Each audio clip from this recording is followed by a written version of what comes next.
उत्तर प्रदेश में जल्द 10 विधानसभा सीटों पर उपचुनाव होने हैं। उपचुनाव को लेकर सभी पार्टियों ने जोर आजमाई शुरू कर दी, तो इन सब के बीच आरोप प्रत्यारोप का दौर भी उसी जोर के साथ चल रहा है।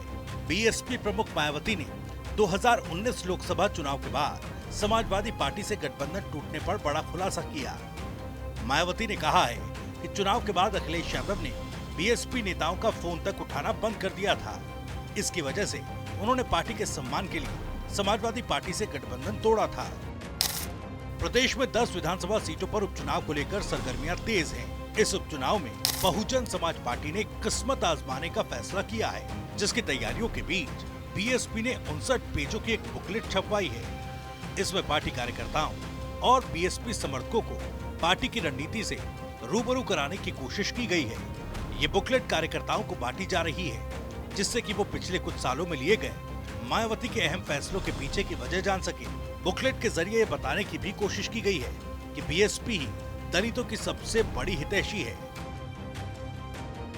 इस बुकलेट में मायावती ने लिखा है कि 2019 लोकसभा चुनाव में बीएसपी को 10 और सपा को 5 सीटें मिली थी, जिसकी वजह से अखिलेश यादव ने बीएसपी से संबंध बनाकर रखना तो दूर, बीएसपी के बड़े नेताओं का फोन तक उठाना बंद कर दिया था। मायावती ने कहा कि इसलिए पार्टी स्वाभिमान को बरकरार रखने के लिए उन्होंने सपा से गठबंधन तोड़ने का फैसला लिया था। मायावती ने इसके अलावा बुकलेट में गेस्ट हाउस कांड पर भी दुख जताया। बुकलेट में बीएसपी ने ये भी साफ किया कि गेस्ट हाउस कांड के बावजूद क्यों समाजवादी पार्टी से गठबंधन किया था। उन्होंने कहा कि यूपी में बीजेपी को रोकने के लिए अखिलेश यादव ने उनकी पार्टी की पुरानी गलतियों को भूलकर दोबारा मौका देने की बात की थी। इस बुकलेट के जरिए मायावती ने अपने समर्थकों से सपा के पीडीए से सावधान रहने को कहा है। मायावती के इन आरोपों पर सपा प्रमुख अखिलेश यादव का भी बयान सामने आया। उन्होंने गुरुवार को बीएसपी प्रमुख के आरोपों का जवाब देते हुए कहा कि जिस दिन बीएसपी से गठबंधन टूटा, उस दिन दोनों दलों के लोग आजमगढ़ में सार्वजनिक मंच पर थे। मैं भी था, किसी को नहीं पता था कि गठबंधन टूट गया। मैंने खुद फोन करके पूछना चाहा कि ऐसा क्यों किया। जिस समय गठबंधन टूटा, उस समय मैं आजमगढ़ के मंच पे था। आदरणीय बलराम यादव जी थे, बलिहारी बाबूजी भी थे।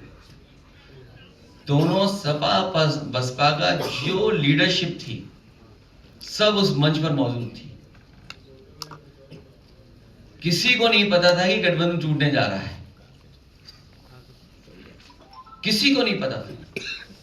मैंने खुद फोन मिलाया था ये पूछने के लिए कि आखिरकार ये गठबंधन क्यों तोड़ा जा रहा है, और जो सामने प्रेस मुझे मंच के नीचे मिलेगी उसको मैं जवाब क्या दूंगा।